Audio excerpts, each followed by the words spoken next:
Main बाजार रुड़की की एक दुकान को लेकर इन दिनों मामला काफी सुर्खियों में है। दरअसल कुछ दिन पहले एक व्यापारी ने आरोप लगाया था कि एक दुकान का नया निर्माण कार्य किया जा रहा है और उसी दौरान नगर निगम की फड़ को भी तोड़ दिया गया। हालांकि अब इस मामले में दुकान स्वामी खुद मीडिया के सामने आए हैं और उन्होंने अपना पक्ष रखते हुए बताया कि जब उन्होंने यह दुकान खरीदी थी तब रजिस्ट्री के दौरान पूरी जमीन का ही बेनामा हुआ था।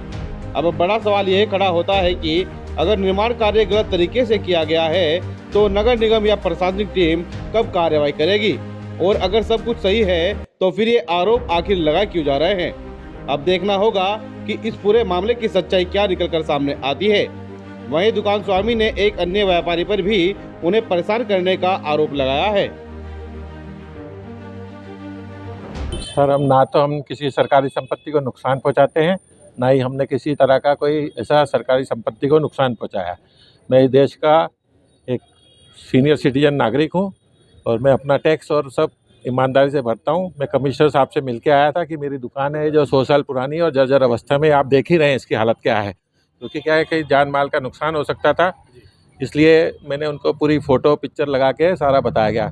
इसमें विवाद ये है कि जो इस दुकान को जब मैंने ख़रीदी थी, इसमें 2 पहले से कब्जाधारी बैठे हुए थे बिल में छुप के, और ये ना तो कोई किराया देते हैं और ये अननेसेसरी सरकार को भी गुमराह कर रहे हैं, नगर निगम को भी गुमराह करते हैं, पुलिस स्टेशन में भी गुमराह करते हैं। इनके पास कोई किसी भी तरह का कोई दस्तावेज नहीं है जिससे कि ये साबित कर सके कि ये दुकान इनकी है, और पुलिस में पैसे खिला के, इधर खिला के या किसी भी तरह से अननेसेसरी करके मुझे ये इस जगह से बेदखल करना चाहते हैं, जबकि ये मेरी लड़की के नाम है।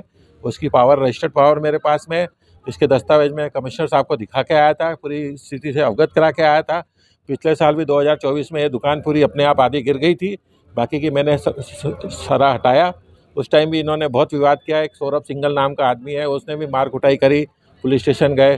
कोई गोविंद जी थे, उन्होंने कार्रवाई ढंग से नहीं करी, चोटें भी लगी थी, हमने मेडिकल भी करवाया उसका, फिर भी उन्होंने इनके ऊपर कोई एफआईआर नहीं करी। पता नहीं इनका क्या राजनीतिक लाभ लेकर और ये पूरा हमें परेशान करना चाहते हैं। मैं इंदौर में रहता हूँ, मैं खुद एडवोकेट हूँ, मगर यहाँ आके मैं लाचार हो जाता हूँ क्योंकि इनकी हरकतें अच्छी नहीं है। फंड नहीं है, आप नाप सकते हैं, मेरे दस्तावेज ले सकते हैं। अगर आपको फंड लगता है कि नगर निगम कहती है, जबकि कमिश्नर साहब ने खुद जांच की और बताया कि आगे कोई फंड नहीं है, कि पहले 2014-15 में अतिक्रमण में पता नहीं कौन साहब थे, मैं तो यहाँ रहता नहीं हूँ, कि उन्होंने हटा दिया था।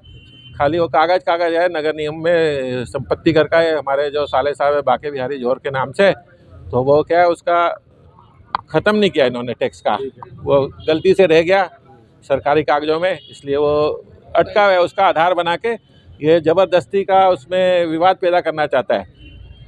अगर आपको लगता है वो फड़ है तो अभी मैं दोबारा नक्शा पास कराऊंगा, जो सेट बैग होगा मैं छोड़ के अपनी दुकान बनाऊंगा। अगर नगर निगम का है, अगर कुछ टूटा है मेरे अनजाने जाने में, तो मैं उसको रिपेयर करके सरकार को वापस सौंपने का वो करता हूँ। फर्क निकलता है और नगर निगम अपनी दीवार कर देता है, फिर रास्ता कहाँ मिलेगा?